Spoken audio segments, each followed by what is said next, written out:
घर का गार्डन। बड़ी सीख देने वाली कहानी। आप नहीं जानती माँ, यहाँ उल्टी गंगा बहने लगी है।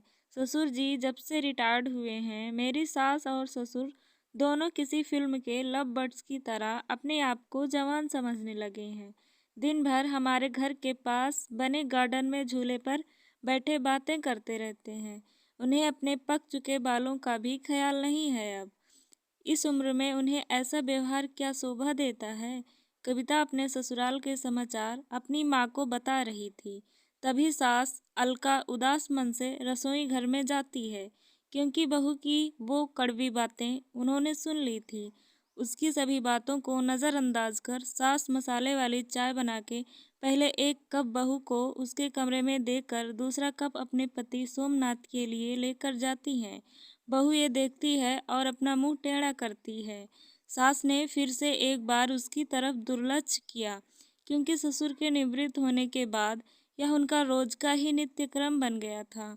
वह अब किसी की भी परवाह किए बिना रोज अपने मर्जी के मुताबिक नए नए कपड़े पहनकर गार्डन में अपने पति के साथ बैठकर अपना ज़्यादातर समय बिताती थी।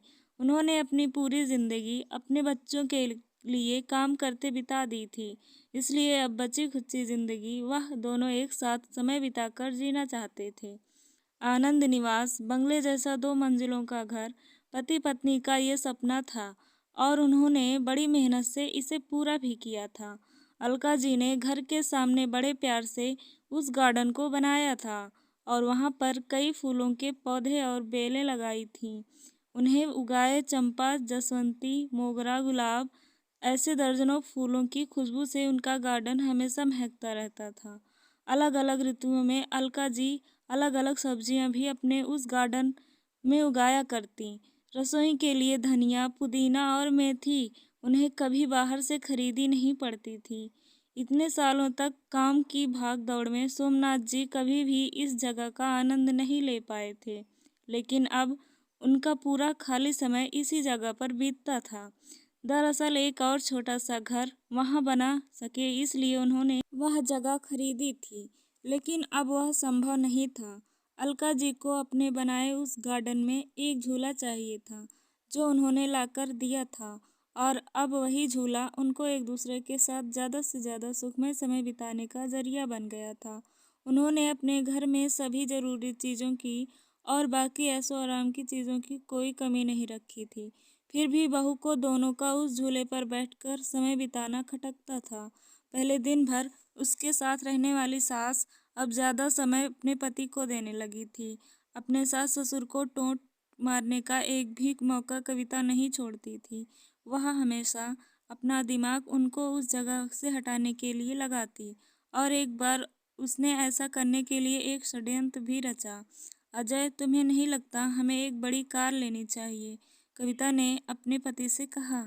आइडिया तो अच्छा है, लेकिन कार रखने के लिए जगह कहाँ है हमारे पास? एक ही छोटा सा गैरेज है जहाँ सिर्फ एक कार के लिए जगह है। अजय ने चिंता वाले स्वर में कहा। कौन कहता है जगह नहीं है? वह गार्डन है ना जहाँ आजकल 2 लव बर्ड्स अपना डेरा जमाए बैठते हैं। कविता ने अपने पति की तरफ तिरछी नजर करते हुए कहा। आजकल तुम कुछ ज्यादा नहीं बोलने लगी हो? अजय ने अपनी पत्नी को फटकार लगाते हुए कहा। लेकिन सच तो ये था कि उसने भी इस बारे में अपने पति से बात करने का मन बना लिया था। अगले दिन अजय पिता के पास गया और उनसे बोला, पिताजी, मेरा और आपकी बहू का मन है कि एक बड़ी कार ली जाए। पर बेटा, हमारे पास पहले से एक गाड़ी है ना, दूसरी गाड़ी लेने के बाद हम उसे कहाँ रखेंगे? सोमनाथ जी ने कहा। पिताजी, इसी गार्डन में एक नया गैरेज बनाने की सोच रहा हूँ।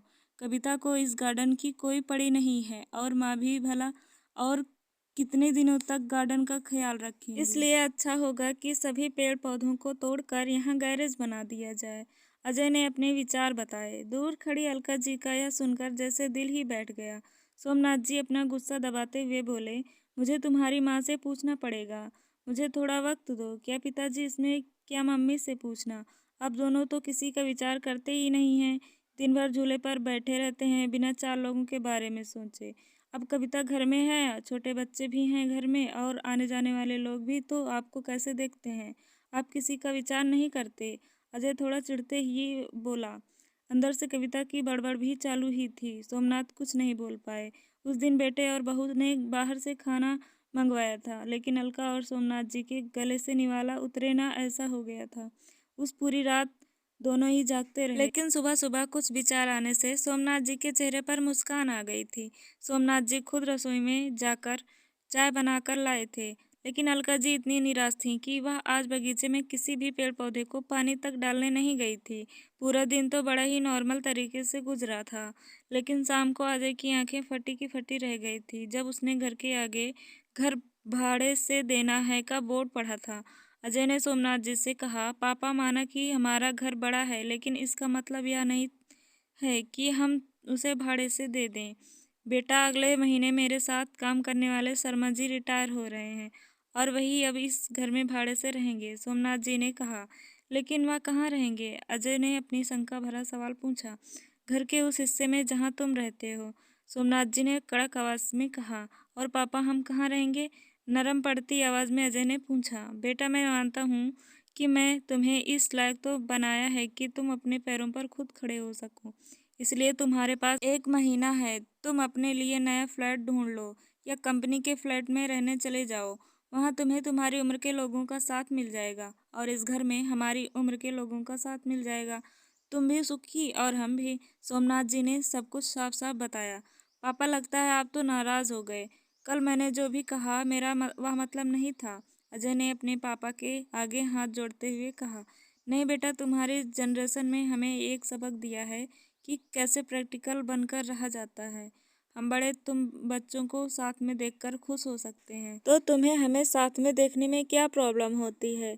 यह घर, यह गार्डन में बड़े हुए यह पेड़ पौधे इस बात के गवाह हैं कि कैसे तुम्हारी माँ ने मेरे लिए और खासकर तुम्हारे लिए जी जान से सेवा की है, अपना समय, अपनी जवानी खर्च कर दी है। इसलिए इन सब पर तुमसे और मुझसे भी ज्यादा तुम्हारी माँ का हक है और इन सबको मैं तुम्हारी माँ से नहीं छीन सकता। सोमनाथ जी ने अपनी पत्नी की तरफ देखकर कहा। दोस्तों, जाने अनजाने में हम हमेशा यह गलती कर बैठते हैं। हम सोचते हैं कि हमारे बड़े बूढ़े हमारे हिसाब से जीवन जिए। ऐसा करवाने के लिए हम उन पर अपने विचार थोपने लगते हैं, लेकिन हम यह भूल जाते हैं कि उन्होंने हमारे लिए कितना त्याग किया है और जब उन्हें उनके हिसाब की ज़िंदगी जीने का मौका मिलता है, तब उनका साथ देने के बजाय हम उनके विरोधी बन जाते हैं।